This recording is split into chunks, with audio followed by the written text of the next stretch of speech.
This episode is brought to you by Nespresso. Introducing Virtuo Up, the latest in a long line of innovation from Nespresso. It's innovation you can touch, sense, and taste in every single cup. With a 3-second start, easy open lever, and dedicated brew over ice button, it's even easier to enjoy your coffee your way. Sip for yourself. Shop Virtuo Up exclusively at Nespresso.com. On this episode of Bantha Milk Podcast, I have a good feeling about this. We's back for one more.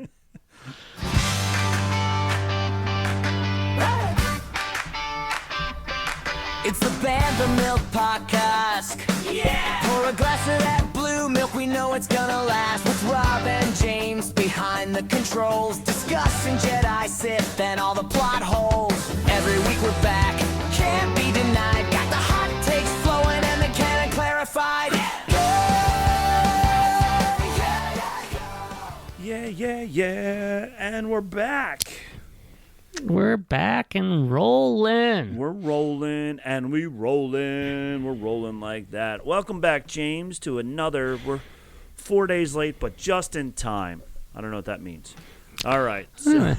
Nobody listening knows any better, no, maybe. Right. So it's all here. Maybe it means something that I don't even know about, but I doubt it.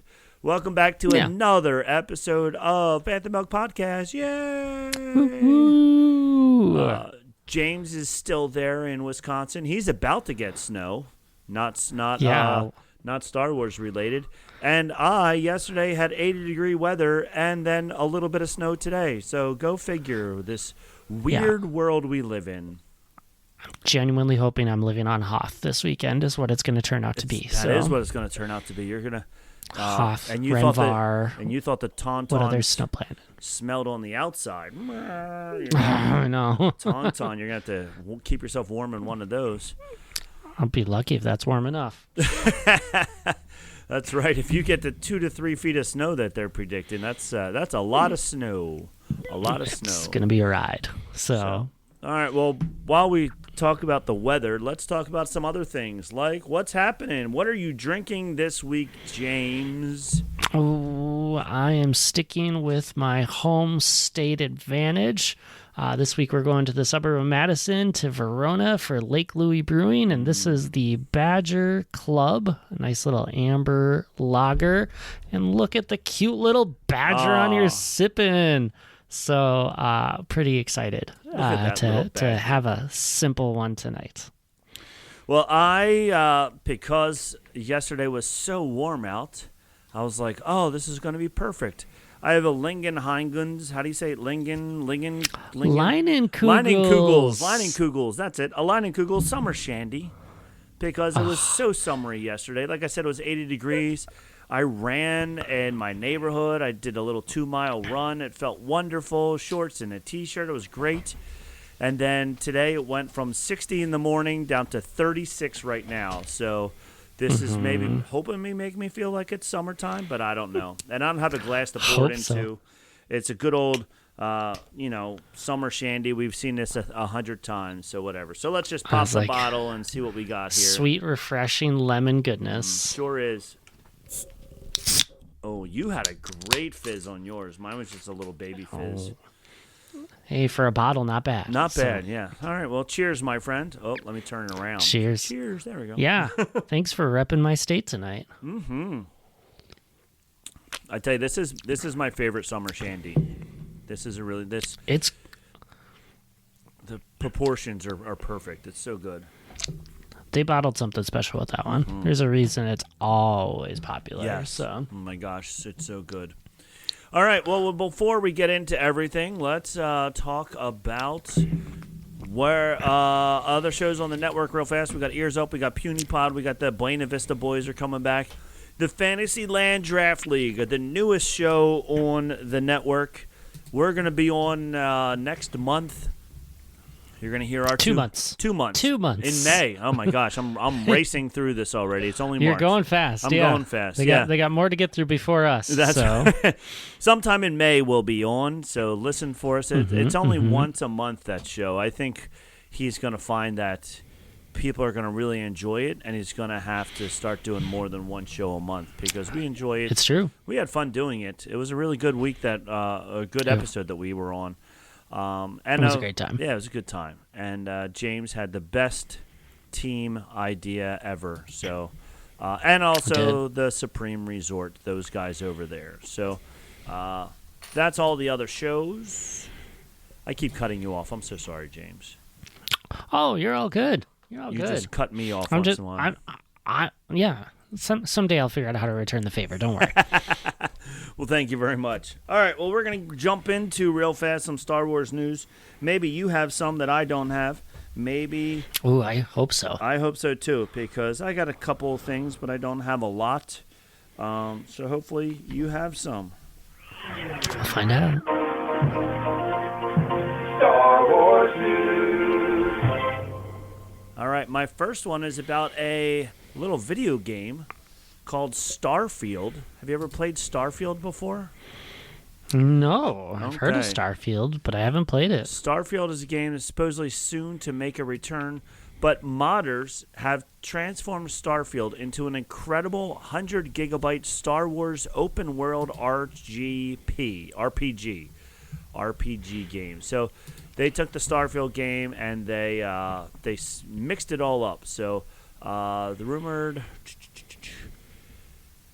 Starfield into a captivating open world Star Wars I keep getting it backwards. RPG experience.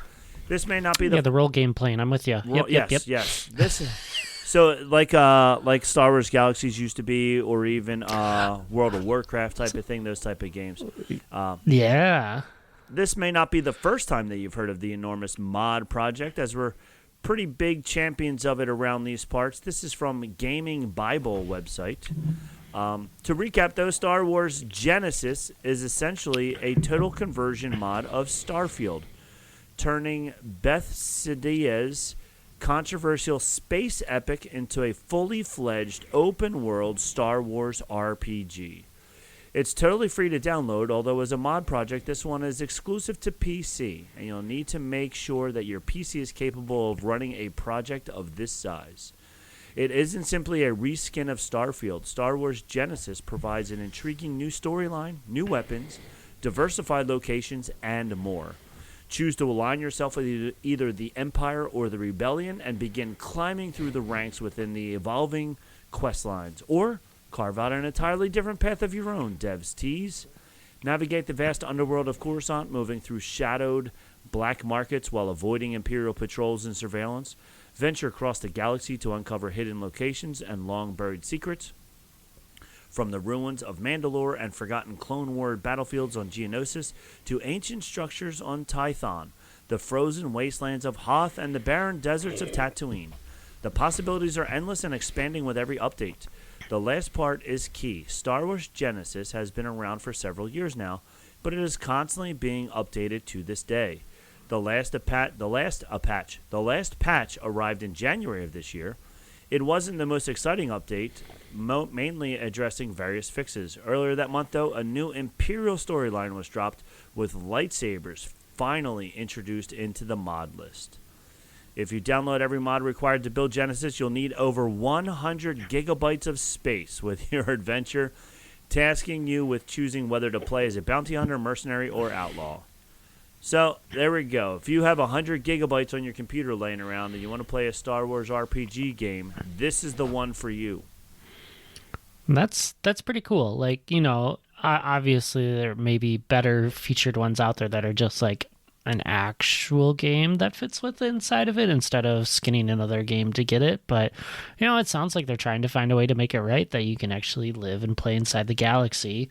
I'm not necessarily too excited at the idea of being limited to like 3 classes to play inside of it. Yeah, like there. I mean, you know, with other RPG games, you know, you have so many different classes and ranks and variations to play. So, but if you want to see, you know, playing some Star Wars stuff and being able to have the open world feel to it, it might be something to meddle around with.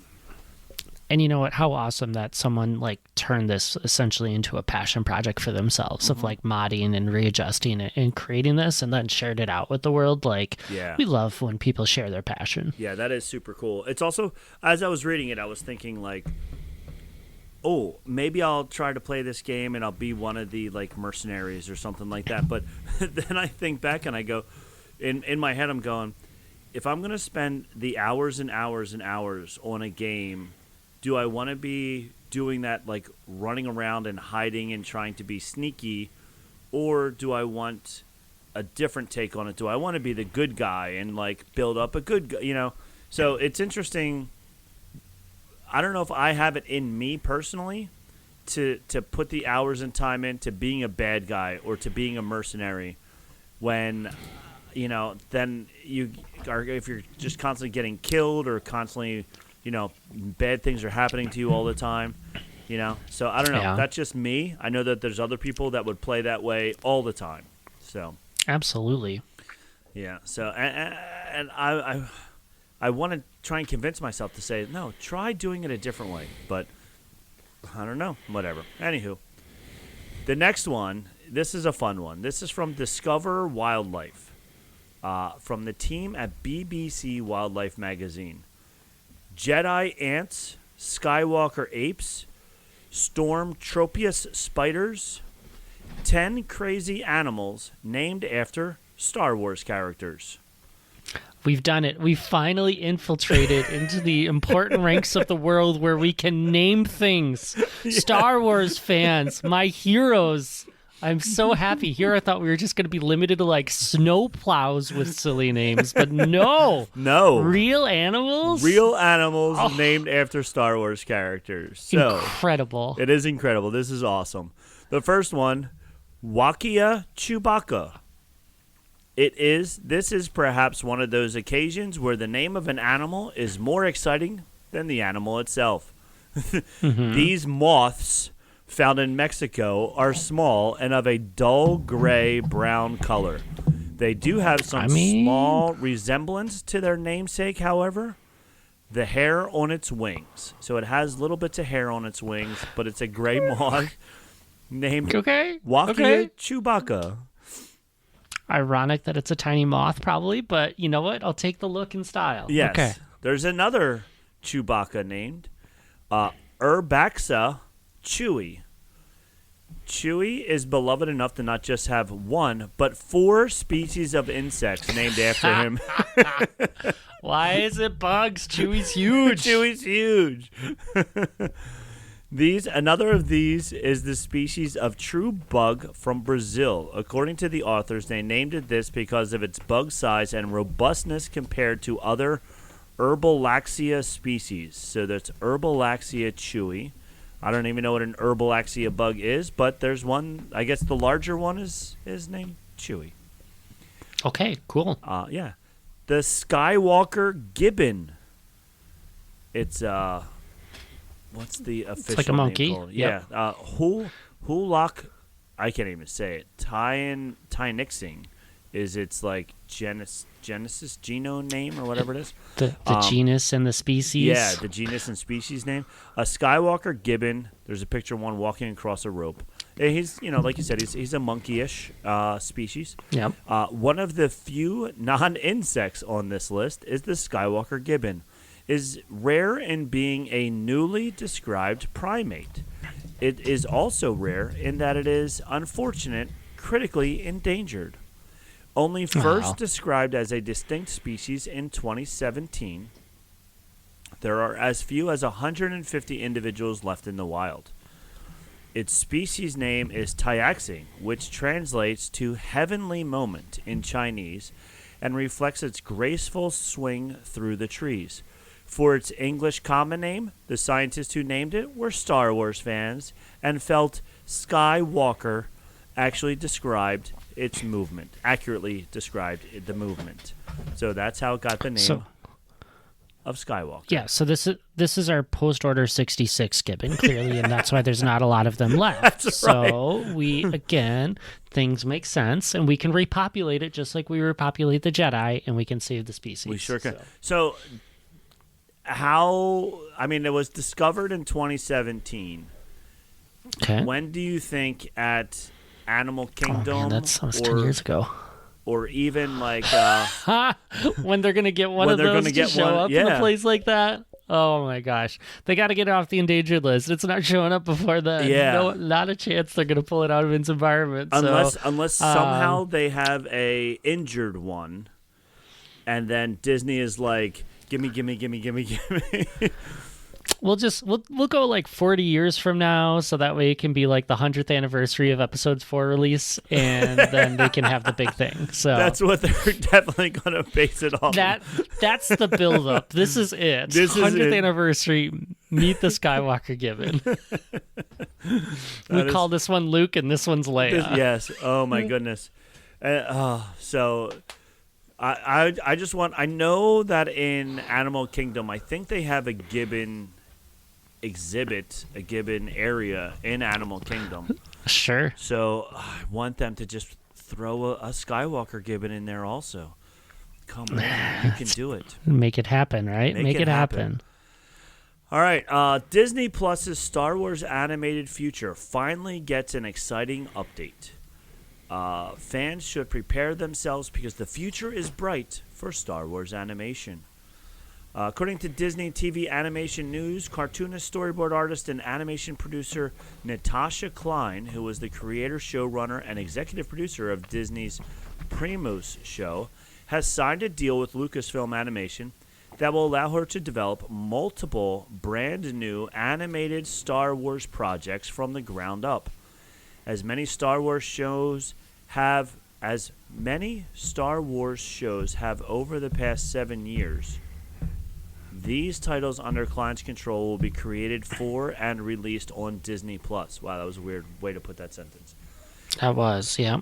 So it was also revealed that Klein has extended her development deal with Disney Television Animation, and that the extension will include Klein overseeing and developing animated shows, movies, and specials that will be released on the Disney Plus streaming service. It is also worth, that's like the same sentence unless they're saying not just Star Wars, but other Disney stuff as well. Okay. Because I'm like, you just wrote the same sentence twice. The same thing twice, yeah. Yep. It is also worth... We're just focused on Star Wars. That's all that matters. Yeah. So. We don't care about the regular Disney stuff. I don't care about Winnie the Pooh.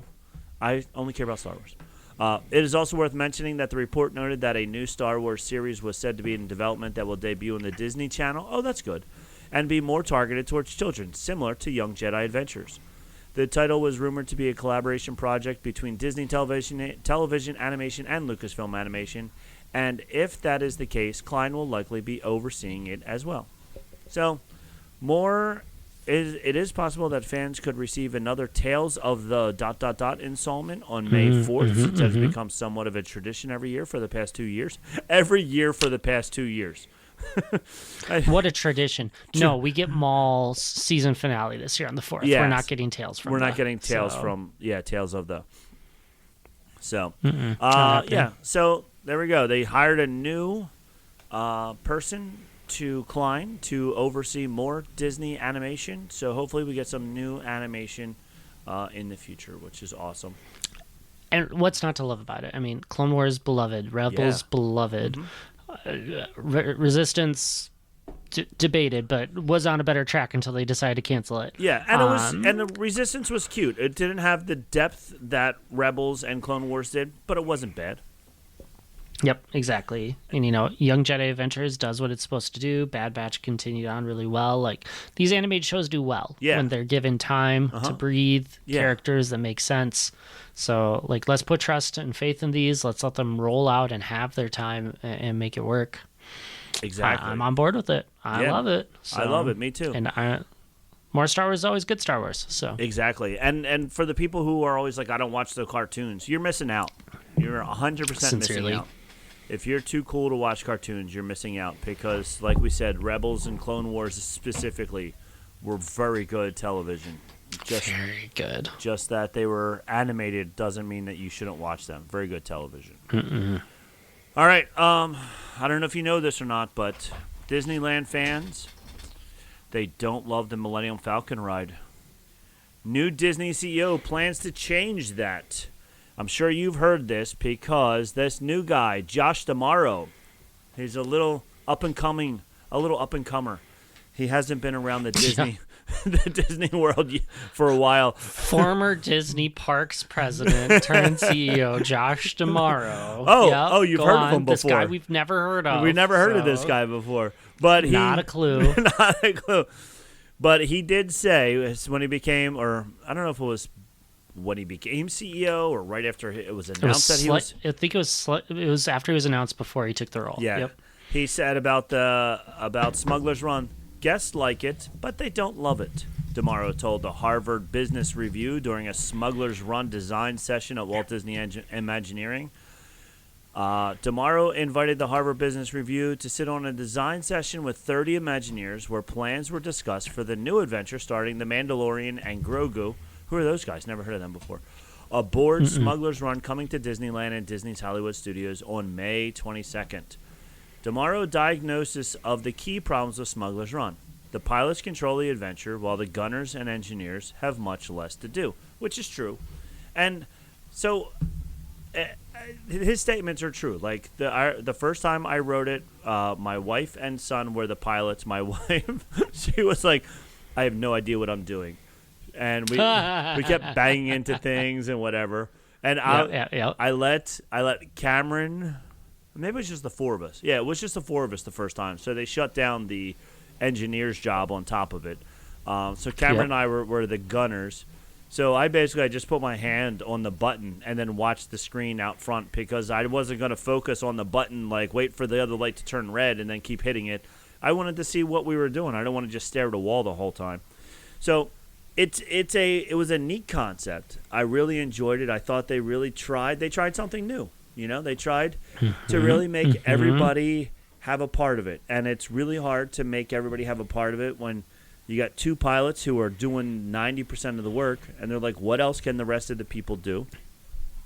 So, look, they took a shot. And like, how important, too, of, like, you can't have your gunners and your engineers staring at a wall of lights when the attraction is in front of you. So it's like you can't be that engaged with it. Yeah. Maybe too simplified, because I think, and maybe I'm totally remembering this wrong, as a gunner, you could just sit and press and hold the button. Yeah. You don't even have to do that. Just press and hold when you want to shoot at the TIE fighters and go through it. And it's easy, especially if you turn on the auto aim. Then it's even easier so you can enjoy the attraction. But like that's exactly what it is. They built it to be what it was. And like I think we just have the misery of like it's just a single story. It's not that same like captivating wow factor of like Star Tours and how we've talked about that one when it first came online. Yeah.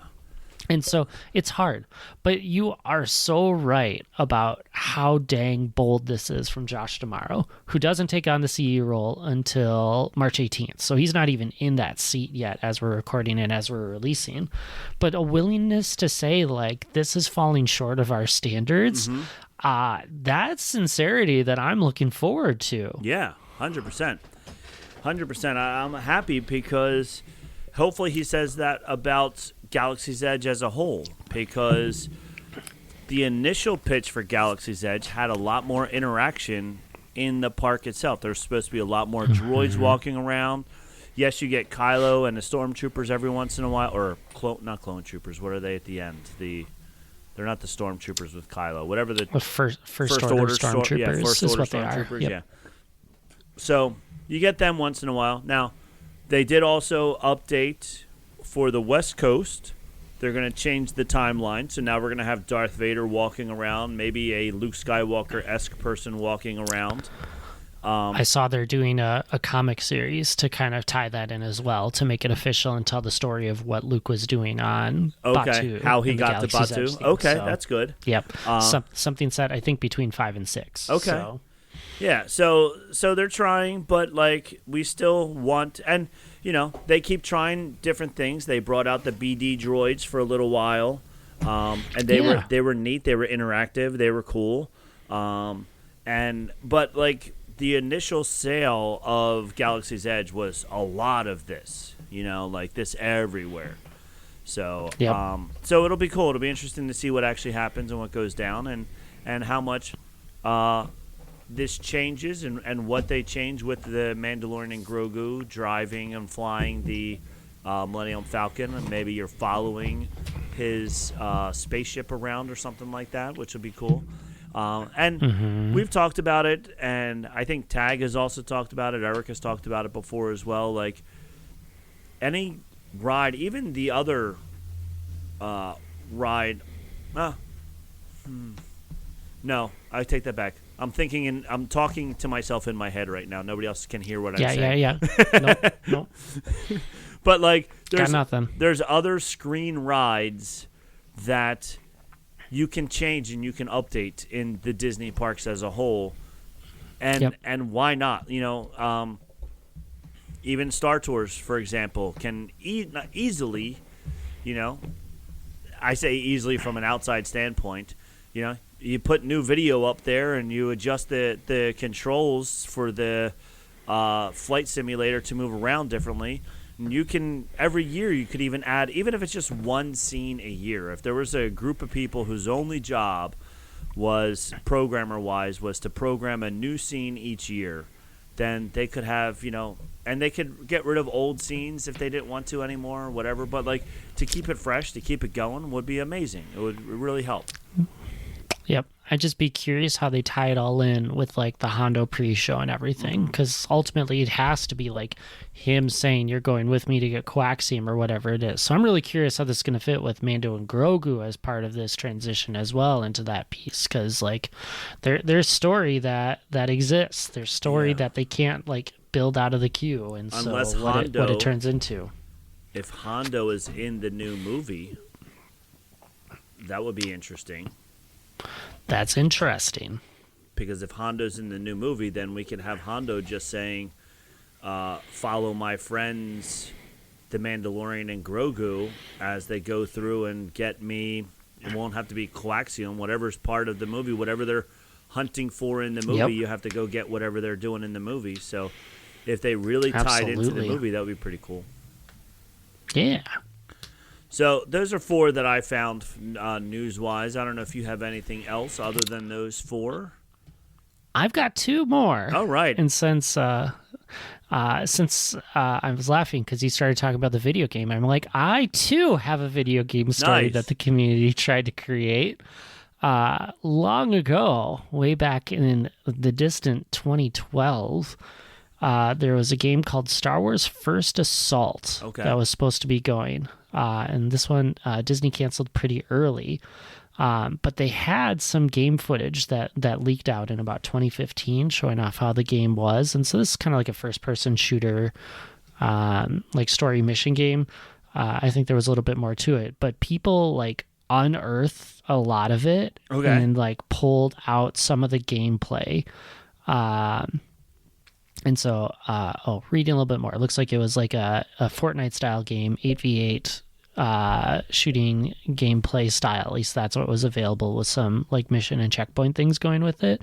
And so they created, like, the first level that you could kind of play through. And so there's a bunch of gameplay. It's buggy as all get out. There's so many problems with it. What do you expect when, like, you're unearthing a game from 15 years ago that got canceled? Yeah. But, like, it's just kind of really fascinating that they found this, Call of Duty style game and brought it out here and showed it. So if this and your story about a video game isn't proof that people want to keep on playing Star Wars video games, like, we just need some good stuff. Yeah, and, like, Star Wars is a great platform for an RPG style game. Because we know so many planets and so many different things, and there's so many different quests that you could set up. Even, like, Star Wars Galaxies back in the day had so many side quests that you could do on top of if you didn't even want to start by being a rebel or an empire. You could just do all these side quests as well. So it's definitely a platform worthy of video games. So I'm excited that we're bringing back these old ones, and hopefully it tells people in the gaming world, make new ones. Give us some good new ones. Absolutely. Yeah. All right, my second story for you. is titled Diabolical. Someone opened their new Star Wars Lego set and found pasta instead of bricks. And it's not an uncommon scam. What? Yeah, a viral Reddit post shows a Lego Star Wars box supposed to be one of the the Venator class attack cruiser, the small miniature ones. Okay. Showing up, and instead there's 4 bags of penne pasta, and not just 4 bags of pasta. They reused the Lego bags that are numbered. Oh my goodness. And filled them with pasta. And so people are saying that, like, it seems like some sellers or others have been the victims of fraud because people will buy them, take the pieces, and then refill the bags with pasta to get it to equal weight. Yeah. Because they are trying to get it to bypass the overworked and underpaid and poorly treated Amazon warehouse workers that can't check inside the box, just see weight's right. All right, let's move on and go with it. Oh my goodness. That is so imagine crazy. Like ordering a used open box. That's why there's so many now like brick stores as like Lego brick stores. There's like 2 or 3 of them near my house at this point. And I've gone in there a couple of times. I've looked at the stuff, but it's either supposedly, new sealed old stock, like I still never, I don't know why, but it's still just sitting here. The gingerbread, my gingerbread at AT-AT, that I just never opened. Which, if you want to get it at the after place, the used store, it's like $150 now when it was $60 when you bought it or whatever. Yep. Or like they'll have the sets that are all already built. Like they'll have all the helmets that are already built, and I'm like, hey, the fun of Lego is building it. Building it. That's why I want it, is to build it, and then I put it on the shelf and never touch it again. But I don't want to just put it on, and especially like if it's a helmet that's out of system or canceled out now or whatever. Yeah. Even one that's already built is $200, and I'm like, I don't want an already built one for $200. I want to build my own. So the fact that now people are building them, filling them with pasta, putting them back, that's ridiculous. That's such a shame for the person who gets that second one. So I'm always afraid of getting something used because of that exact reason. Yeah, it's just tragic. Like you don't get the set you want, and you're stuck with a box that is al dente. Not my joke. Thanks, Reddit. Oh, there you go. Well, you could have taken credit for it. I would have given it to you. That was a good one. I appreciate it. I appreciate it. But sometimes not that smart. Sometimes. All right. Well, I think that's it. That's going to wrap up the news. And we're going to jump. Oh, it's funny. I have book talk listed here as things for us to talk about. And, yeah, I'm still not reading. So no, we last Friday soon. Soon. Once it gets summertime. Last Friday was supposed to be, or it was, Read Across America Day, and our school reads for. This year they read for 26 minutes. Because it's 2026, so the whole school had to shut down, and we read for 26 minutes. So it was a fun little thing, except cool. I had to take the day off. I had to go to the doctor's appointment, so I took the whole day off, and I took my book to school, and I was like, oh, I'm going to start reading it again, and then I didn't go to school that day, so I still didn't get to read it. So that just made me laugh about book talk. Eventually, we'll get back in the book talk and whatever it is. Someday. Yep. But before we continue with anything else, it is time for James's another music interlude. Yeah. I think. I'm the Jedi of the week. I've been running it like I've been Yoda for a minute. Putting on a clinic with my homie Obi-Wan Kenobi. Can you feel it? On the field like a real one. Yeah, I'm the one like my first. Yeah, Obi-Wan Kenobi, all the Jedi of the week. It is James's turn to tell us all about a new Jedi, and I can't wait. I know. And you gave me like extra days, so I was able to actually like write out what I want to say about this one instead Nice. of bullet pointing it. All right, I'm ready. Okay. So for the letter O, I have to admit, I've skipped some of the more obvious big name Jedi in previous weeks to shine a light on the wider roster. Sure. But I just couldn't resist this one. He's easily one of my absolute favorites. You heard him in the song. This week's spotlight is Obi-Wan Kenobi. How do you spell that? I never heard of him before. Yeah, I know. Yeah, maybe you know him by the name Ben. Oh, Ben. Yes, I thought you were going to do him at old the letter Ben, B. Yes. Yeah, no, he's old Ben. Old so, Ben. It You mean that just hermit makes that sense. lives up on the hill? Yeah, that old space wizard. Oh, So, Space Wizard. The yeah. old Harry Potter. All right, well, tell us some exactly. things about good old Ben that we don't know. Well, if you want to understand who he was at his core, you don't actually need to look at his legendary battles. You just need to look at his stance. Obi-Wan was the undisputed master of Form 3, or Sorsu. It's the most defensive of all lightsaber forms. It's about creating a tight, impenetrable guard, weathering the storm, and waiting for your opponent to exhaust themselves or make a mistake. I like And it. so this combat is perfectly mirroring his like entire philosophy. He wasn't called the negotiator for nothing. He didn't actively seek out violence. He didn't crave the glory of an offensive strike. He became an immovable object, whether he was facing General Grievous, Darth Maul, tense diplomatic disputes, even though he's not brave enough for politics. His first instinct was always de-escalate, defend, and endure. And I got to tell you, endure is probably the defining word of his life. That is true. Because, man, he is full of just loss after loss after loss. Qui-Gon died early in his arms. He lost Duchess Satine, the love of his life. His best friend and my brother fell to darkness, basically died of lava in front of him, and let alone the systematic slaughter of his entire Jedi culture. But that's why Obi-Wan stands out, because others who experienced just a fraction of his traumatic life. He never fell to the dark side.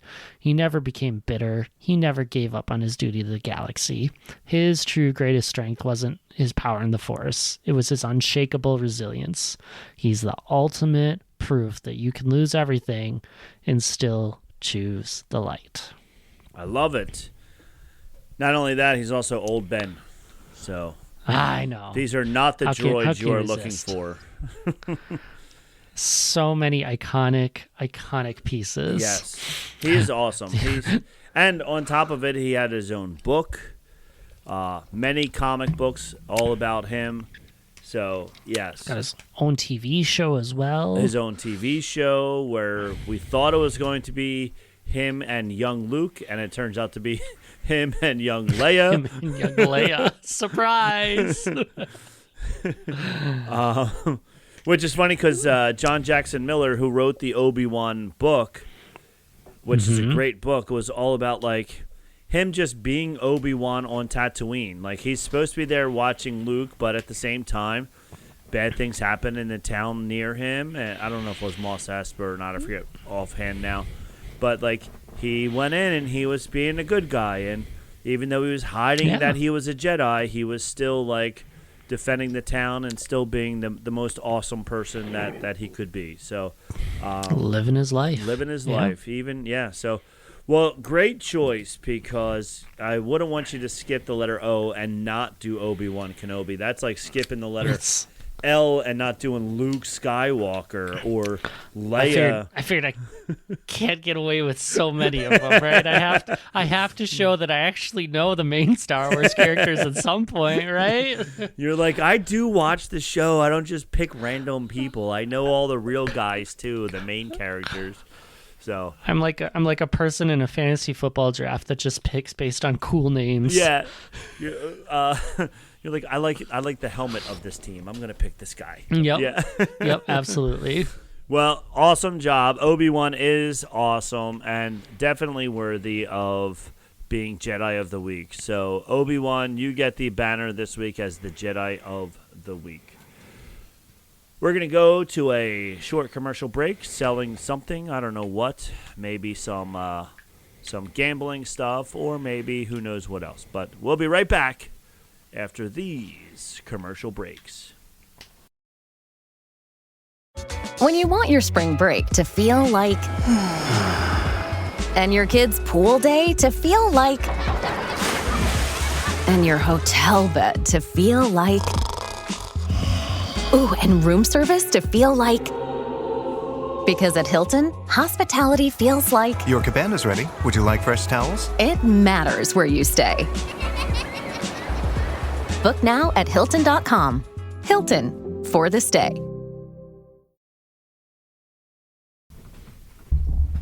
Was it socks? Did they sell us socks? No. It was not socks. I wanted socks. Darn it, I wanted to sell some socks. You buy that one pair of socks, and then they give one to the homeless. It's very nice, but unfortunately it wasn't a socks ad. Nope. All right. Dang it. Okay, well, we are back after the wonderful commercial that you just listened to. Thank you for supporting our sponsors there, Fox and Socks, or whatever it was. And now we're getting back to the main part of the show, which is the final breakdown of Lego Rebuild the Galaxy, Pieces of the Past, episodes 3 and 4. I watched both of them again today because I wanted them to be fresh in my memory. And I really enjoyed episode 3. I thought it was maybe the most fun episode. Yeah. It had a lot of... Yeah, I think they've really hit their stride. Yeah. Like, they've got the characters. They've got so much going on, but it's not overwhelming in terms of story. They're still, like, in that Lego sphere. I'm with you. This is peak. Yeah. Yeah. So, all right. So let's give a little breakdown, and then you throw in all of the Easter eggs that you saw as I'm talking about it and all that other good stuff. So episode 4 starts with Sig and Dev have to work together to build a ship so that they can get out of the nowhere place that they got stuck in. And we actually... Foretold. Yeah. And we actually see them first build a TIE interceptor, which was just recently seen in Andor Season 2. But they end up building what they call the Force Burner, which is so cool. Yes, like I love the Snowspeeder. That's one of my favorite Star Wars ships. I just think it was neat. I remember watching it as a kid, and we'll remember watching them wrap the cord around the AT-AT's ankles and dropping all the AT-ATs. It was a lot of fun. And I did a little bit of research on it to find out why they never flew them off the planet. And apparently there's 2 different types of engines, I guess would be the word. Motors, power supplies, whatever, that spaceships have in Star Wars. One that is worthy of outer space flight and one that is not. And these apparently were not worthy of outer space flight. So that's why they never did that. But when they rebuilt it, this one, it was, because it was really cool. It was basically a Snowspeeder with flames on the side, which was it was fun. They went through like 4 different ships. Oh, yeah, and this is one of the actual Lego sets that was out there for you to buy and build at home. So yeah, and unfortunately, it was the first one that they have discontinued. So I know you can't get it now. So there we had with season 1 with sorry about that. But while that's going on, we see the Skywalkers, Jedi Bob, and Yessie trying to escape Darth. What's his last name? Solstice. Solitus. That's how you say it. Just Solitus, not Darth Solitus. Yes. Just Solitus. And while they do so in that blacked out Millennium Falcon, they find themselves near Naboo and run into some pirates, led by the Queen of Pirates, Padme Amidala. And this was fun. A fun little when Darth Vader was like, "Wait, Padme? And they're like, you know her? He's like, yeah, she was the love of my life, but she wanted to be a pirate. And I said, the pirate's life is not for me. I know. Which was... There's so many good lines out of Vader for this one. Yes. So. It's such a great line. It was so much fun. I was like, oh, my gosh. But she's the queen of the pirates. Yeah. She is. It was, like, great. Like, I appreciate this so much because, like, she's a character they clearly held off on in season one. Like, they wanted to make sure she had a special place. And then what better way, like, how pirates are so frequent in Star Wars in the universe. And so, like, bringing her as a pirate queen and letting pirates sit in there is, like, again, just a really smart addition. Oh, 100%. To everything that's going 100%. On. And the fact that then she had Jabba's sail barge, and it was even fancier, it was more piratey than just a regular sail barge, was awesome. Yep. So, and a few of these pirates are other familiar faces. For example, Cassian Andor, but more of a deep cut is the shapeshifter from Attack of the Clones, Zam Wessel. Yep. Sam Wessel. And C-3PO with his black arm instead of the leg. And then R2-D2. Probably didn't recognize him. You say it right. R2-D2. Was great. He had a peg leg. Yeah, it was so great. They had an eye patch on over his one eye. Oh, it was awesome. It was great. So, but they're not welcome with open arms. Go ahead. What were we going to say? No, they're not. Yes. Worth noting for the fans, it's not Diego Luna voicing Cassian Andor. No, it was not. It was a guy trying to do a Cassian accent, but it was clearly not Cassian. Yeah. It was pretty funny, which is weird because there were so many people who did do it, but Diego Luna did not. Yep. And it says they're not welcome with open arms as they're going to be thrown into not the Sarlacc pit. And she goes, oh, no, not a Sarlacc pit, a Snoke pit. And they were like, what's that? And she was like, we found all of these Snoke clones. All these clones. Yep. And she's like, it doesn't matter what they are. They were pretty much useless or something like that. It was awesome. Which is so incredible of, like, the willingness for the Star Wars group to be like, yeah, we right. probably didn't do that right. It's like, yeah, no, really. Like, we got no explanation or bad explanation about clones. Snoke built up, and then he just gets cut down. Like, what? Oh, it was awesome. Oh, my God. But speaking of Easter eggs, on the front of Amidala's sail barge, the figurehead, like, on it is an angel. And so all I can sit there and think is, are you an angel? She put the angel out. She put the angel out there. You know they did that on purpose. I would have had to. I would love to have been in the writing room when they were writing this series because so many good. They're like, what's a great line that we can butcher and then make even funnier? And what's a little thing, like you said, are you an angel? So she has to have an angel on the front of the starship, on the front of the barge. All these little things that are just, and even when Luke and Leia show up, and Luke's wearing the basically what is supposed to be Leia's bikini, he's now wearing it as a guy. He's like, I thought we were going swimming. Oh, it was so funny. So funny. I wrote down in my notes, and I don't remember if it was here or somewhere else, of Vader talking about Amidala again, and him saying something like, I had the moral high ground, but she had the actual high ground or something. Yeah. It's like, again. So there was, again lines. Another great line. Yes, using their lines. It was, so many great quick quips like that, which were awesome. Yep. And they talked about Darth Plagueis, and he said, is he Mace Windu? It didn't matter because, all right, in this scene we also get to see Luke in his version of the gold bikini. And then Jedi Bob says, I sense something, a presence I haven't felt since I guess the other time that I felt it. And making fun of, obviously, Darth Vader saying that he sensed it in New Hope. And that's when they get saved by Sig, Dev, and Ahsoka. Brickhead Ahsoka is awesome. She's flying in the background. So great. Yep.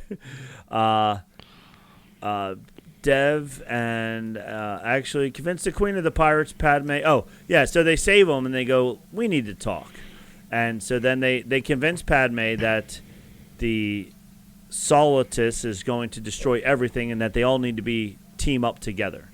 Yep. Which is great. So they said they need to make a big fleet. And they're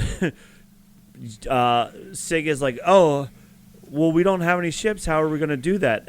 And Jesse's like, I wish I knew somebody who could do that. And he was like, oh, wait, that's me. Oh, yeah, I forgot that I could do that. Funny. So he created B wings that are also BB-8 wings, which was BB wings, as they're called. BB wings, which is very funny. It was interesting because they both had a lot of articulation to them, so it was great that they put those two together. Yep. Then they... And we need to appreciate too that this is the moment that we finally have the full Skywalker family unit together. They're all together. It's not done before and probably will never be done again. And everybody's happy. Mom, Dad. I love Luke. Yeah. Luke and Leia were like, Mom. No, And then Dad. Amidala was Hey, like, Dad. she was at one point. She was like, Leia, I love you. You remind me so much of me. And then she goes to Luke, and you remind me a lot of Annie. And he was like, huh? She goes, I won't hold that against you. So, pretty funny. And right before that, they all take off the flight. Solitus, yep. yeah. We get to see Darth Jar Jar sneak onto the Millennium Falcon, as he now has spider legs, like Darth Maul did in the Clone Wars. Admittedly, I didn't recognize that when the shadowy figure went. I'm so disappointed in myself for that. So yeah, I knew as soon as you saw somebody jumping in. Although it was funny the spider legs until he's like when she goes running into the back of the the Black Millennium Falcon, and she's like, and then he's like, look at my new legs. I'm so much better now. Then you're like, oh, there it is. It's the Jar Jar Binks, or it's the mole legs. But yeah, so I guess I didn't pick up on that it was Jar Jar with spider legs, but I knew that it was going to be the bad guys. I knew it was going to be Jar Jar jumping into there. So, but anywho, Jar helps the Sith escape. Some kind of ruins their chances of being Solitus in the fight, but Jedi Bob realizes that they're going to have to go in and fight Solitus themselves, which isn't really the greatest idea because when they get in there, they're met by K2SO, who says, congratulations, you're being destroyed. Oh, it's so good. Which is a great parallel to congratulations, you are being rescued from Rogue One. And that's pretty much how Episode 3 ends. It was quick. I was watching and it was like a little under 20, maybe a little over 20 minutes before the commercials. Or credits. I'm sorry, before the credits. Wait, don't they start their fight at the end of episode 3? Yes. Don't do this to me. Yeah. Okay. Yeah. Okay. Yeah. So then they start fighting at the end, and I'd say it's all blurring together to me now. Yeah, because this is when Solitus convinces Dev that Jedi Bob's not going to train him, and so he should side with him, and so everyone gets sent in the Force hold except for them, and so they just finally get to bask in this the silence and goodness. Yes, you are correct. And it's funny because he wants, and it's almost like ironic. He wants to rule the galaxy, but he just wants silence. But then there's nothing else there. So it's he just wants himself. He just and I'm surprised that Dev wasn't like, this is it, like what about anything else? Because there was nothing else. It was just the two of them. But yeah, so it was a fun battle. That was a fun little battle there. Sig was trapped against the wall. Jedi Bob was trying to get through the force field of Lego bricks, and there was a real. It was the same thing as what happened to Anakin with Palpatine, tricking him and telling him that, follow me and I'll teach you even more things than these other people can do, and all the mind games that he was playing on him, because Jedi Bob was, hesitant. He didn't want to train him because he didn't trust him. He was being a jerk. He was being a jerk. You can say it. For a Jedi, he was definitely being a jerk, because he was like, no, I'm not going to train him because he's going to turn on us again, and I don't want to do that. So, so Salatus was like, look, he didn't want to train you. I will train you. I want to train you. I want to help you. I want to make you stronger than you are. So then Dev did go with him, but even at this point, I'm going, okay, Dev has to become the good guy. Like, it can't end this way. So then that's where where this episode ends, with everybody getting sent to the to the Force Hold. To the Force Hold. Yes, there you go. Thank you. I gotta say how much I love that the end of this episode feels similar to how I felt after like episode 5 or episode 8, where it's like it's starting to feel pretty hopeless for the good guys. Mm-hmm. Like, we're seeing the bad guys have essentially won at this point, and so like, what are we gonna do to turn it around, or is just how the world is? Yeah. And so it just feels like good design. Yeah, very good design. All right, so then the Salatus winning, I already blah blah. Okay, episode 4 begins with our heroes running for their lives because the Force Hold cannot hold an entire galaxy, so it's collapsing in on itself. And this is when Sig says, "Wait, hold on, stop running. If we all work together, we can stop it." They said they have to create a Force myriad, not a Force dyad, but a Force myriad. And Servo explains to us, myriad means many, which is great, because how many people actually know what a myriad is. So it was great that Servo popped out there and explained that this is what it means. They all work together, and they force their own hole through and get back into the main galaxy. Even the bad guys are helping with this. All of the Darth Jar Jar, all of the Tico, what's her name? No. Rose Tico was there. Darth Rose Tico and all the Sith are all helping. The Sith. Yep. And it was funny, your little blue Sith guy that you like from Darth Nubs. Darth Nubs was like, meh. He didn't really say much, but everyone he was like, just so jumps in. So they all jumped in, they all helped out. And the brothers, I love you. I know. I know. Another great line. I love that shirt, that the couple shirt where one says I love you and the other one says I know. And it's even better when the man's shirt says I love you and the wife's shirt says I know, which is what Leia did so back good. to him later on. So so he says I know, and then he says I love you too. And then that's when I think that's the whole family. Is that when the Skywalker family hug was also? Yeah. That I think is it. So that was fun. So they get back to the main galaxy. What is this? I honestly have no idea who. Sorry, my brain. Oh, okay. So sorry. And then K2SO comes out and leads. K2SO comes out and he's like, "You be prepared to whatever." And they were like, "Didn't you learn the last time?" And then out of the ground, all these bunkers pop up with all of these B2 and B1 battle droids. And then they're like, "And Dark Troopers too?" And they were like, "Oh, I guess he did learn." So then they're all fighting all those. They said all the Force people in front. Sig put up like a little barricade for all the non-Force people to hide behind. Yep. Which looked like the sides of some of the Empire spaceships too. The larger TIE wings. Yeah, absolutely. So then, as they're fighting that, they just feel overwhelmed. Brickhead Ahsoka is like, she see her turn and she hears or sees something, and then she's like, "I'll be right back. I'll be right back." They were like, "What?" She's like, "I'll be right back." Now, can't you wait? She's like, "No, I'm leaving."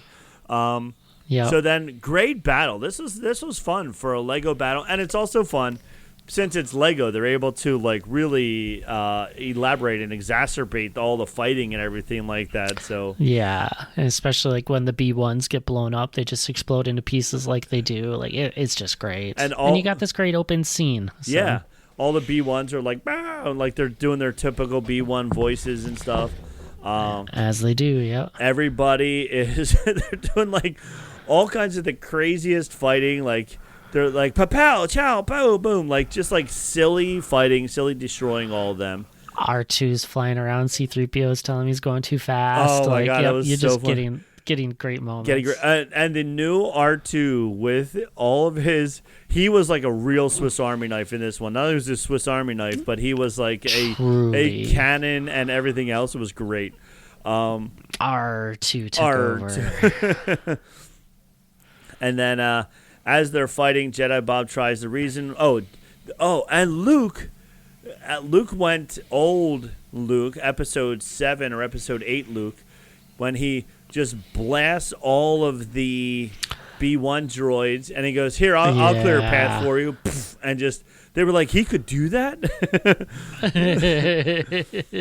Yep. And so then Bob and Sig go running over, and they're like, "You've been defeated," and he's like, "I haven't even started to been defeated," type of thing, whatever. And he says, "I see. I have one last lesson to teach you." And then all the droids stop, collapse, and then turn into giant droidicas, a giant K2SO. And they're like, uh-oh, now what? They're like, now this is when everything is bleak. And they're like, well, it was nice knowing everybody. And then out of the wreckage behind comes a giant Chewbacca again. And she was like, Ahsoka was like, I knew I heard him. Right? And bringing on like so much of the group to get these people back. It's great. It was great. So he's fighting. They're all fighting. They couldn't like beat them. They were like, oh, the armor is too strong. Chewbacca kept getting blasted by him, turning around, throwing them all over the place. And then this was so cute. Yessie goes running over to one of the droidicas, and she's like, I can drive it. And she's like, I need to be twice as tall as I am. And twice as big or something like that. And twice as blocky or twice something as really blocky, weird. Yeah. And Ahsoka's like, I have purpose. Finally, you have reason to go. So she jumps in and she starts blasting the K2SO. He's like, you're supposed to be on my side. And Ahsoka's like, no, I'm not. And she's like, bah, bah, bah. Oh, so funny. Yeah. So then Solitus was talking. He was getting even more powerful because he had all the power now. And then it was weird because they get him out. They blast him out. And I'm like, wow, that's the end of the show. And then there was still like 12 minutes left after that. I was like, wait a minute. Yeah. So then everybody's being friendly and happy to each other, and they're talking about how this is a great galaxy and everything like that. And Luke is talking about flying faster than 12 parsecs. And he goes, I know that doesn't mathematically make any sense or something like that, or that's not a unit of measurement or something. It was a funny line. And then as they're all happy and they're celebrating and everything like that, all of the Sith are like, should we take them now? And they were like, Jar Jar, maybe we should turn over a new leaf. No. And they're like, no, not now. Let's just do all this. So then they all jump into a trash compactor. What's that? That says when they jump in a trash compactor. I don't know that. I don't remember that might have one, been but from, maybe. That might have been from the first episodes. An earlier one when they got thrown in there. Yeah, Yeah, that's the other one. Okay, so then, so then that pretty much wraps it up at that end. I think the Jedi, the Sith go away. They're like, oh, maybe we will take over a new leaf. Maybe we won't. So they're leaving it open. And it was funny because as it happened, I was like, okay, if there are no bad guys at all, like, will there be another season of this? Like, if everybody turns out to be a good guy. But we will get some bad guys, I'm sure, if they want to make another season. But it was fun. I enjoyed it. I really enjoyed it. It was really cute. It was really fun. It was fun them making fun of themselves so much. Yeah, it's the heart of what every Lego Star Wars does. Like the video games all did this as well. It's just it's the right humor. It's the right style. It's the right fit. Like, yeah, we got some more like serious quotes and things going in there. Like, I wrote down, I think Solitus at one point said, like, if you stare into the abyss too long, it stares back at you. And I'm like, that's really philosophical that's for what really... we're going for right now. For a Lego Star Wars cartoon, that's really deep. I'm like, I want to think about that line a little bit longer, but I am not watching the right show for something like this. No. I just want to embrace, like, especially the ending where we get all of the things that I think playtime just makes sense. Ahsoka finds friends again with like the rebels and stuff. We get the whole them taking Solitus down by Solitus likes order. It is almost gone back to the original Lego movie that Will Ferrell was the dad in, and he liked everything in its place, and the kid didn't like it. It was going back to that, like, we can take them down by just building silly things. And he was like, why would you even build that? That doesn't even make sense. And he was just like going nuts. Yeah, exactly. He's just angry about it. Yeah. And so, yeah, that idea of like imagination and play, like it's just the perfect heart of all of what this is, and I love it. And so I'm with you. I'm like, I would love another season of this, but I'm also like, do we have enough of a good thing right now? Right. Are there enough characters left in the world that they haven't used that would give us some of that value that we would probably be looking for? And I'm like, I don't know if we do. And I've kind of felt that when we got to like Amidala's pirate gang, because I'm like, we're throwing in people like Captain Phasma, who is like not beloved. Nine Nub is in there, who has his little bit of experience with it, but it's like we're kind of scraping and like killing off some other characters. I'm like, I just don't know if there's enough left to and do like Hux was in there. Like they had almost every character was in there somewhere, whether they were in the background or not. But they had definitely like picked through almost all of the characters, even like you said, like I said with Zam Wexel, like throwing her in there briefly. And like, I mean, they brought back Darth Revan. Cal Kestis showed up. Someone online was trying to convince people that Kyle Katarn was there. I don't know if I saw that one for sure. But again, it's like we're gonna have to start digging into like Legends characters if you want to do that, which, let's be real, there's a fan base out there that would be like, yeah, I want all of that to happen, but that's not mainstream enough. No. And so I'm like, you don't, there's no room for like a new surprise. Like, there just isn't that character left, so they just have to go with what they have. Now, if they can make a villain as cool as Solitus was and how great he was for this, maybe you could pull something off, but I'm not sold. The other thing maybe they could do, it would be really weird if they did like a Marvel Star Wars mashup where like Marvel characters somehow came in, and because like if you think about it's really funny with dealing with like Legos. Like as a kid, I bought and also like the sets that I had as a kid were just like the Lego City or it was Lego Space, but it wasn't tied to anything. It wasn't Star Wars. So it was like you didn't have Anakin's spaceship, so you didn't want to destroy Anakin's spaceship to make something else. When it was generic like Lego City and Lego Space, you didn't feel guilty about breaking up the space station because you're making a different space station. You're making your own space station. So I wasn't around at a generation when it was like specific stuff. Like I know my friend Tom had a bunch of like Star Wars Lego sets from the very early Star Wars sets. And I remember going over his house one time for one of his kids' birthday party, and he was like, well, that was the X-Wing. That was, Darth Vader's ship. That was, because the kids tore it all apart. And, like, that's what Legos is supposed to be. And I think by branding it so much, it's really hard to do that. But it would be fun in a movie or TV series to have Marvel going against Star Wars or something like that. Like, that would be, or even Well, they want to Interesting idea. do Yeah. Harry Potter because that's on a Disney product. But like any of the other, like it would be fun to have a giant mashup between two universes that are Disney product universes. So that would be like crazy and fun to do. So Yeah.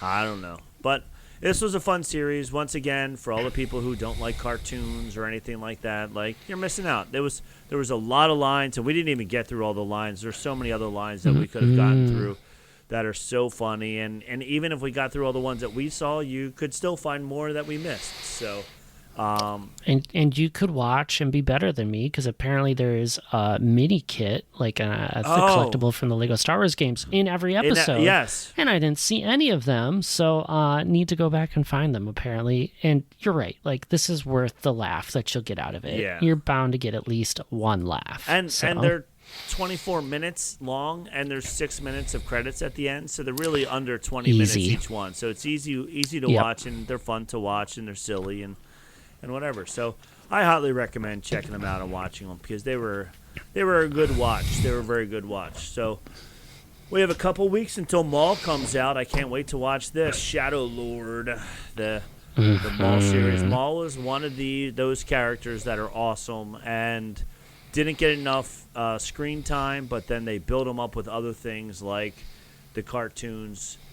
Both of them, Clone Wars and Rebels, both had a lot of Maul in both of them. So it'll be interesting to see where it goes. And even with the previews for it, the graphics are just amazing. It's not, basic cartoons or even like Lego cartoons. Like, the graphics on this are high level. So it's almost like you're watching it's like watching Avatar, because Avatar is all basically a giant cartoon at this point, so it's almost like watching an Avatar. The graphics look so good in the previews, so it'll be interesting to see what happens. So we'll have something to talk about before then, but we're both excited for that to come out. I know I am. So I'm very excited, and we're just like a month away, so it's like, oh man, it's coming.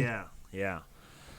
So, all right, well, I think unless you have anything else Lego to say for this episode, I think we can say that this is a wrap. We got a good episode in here.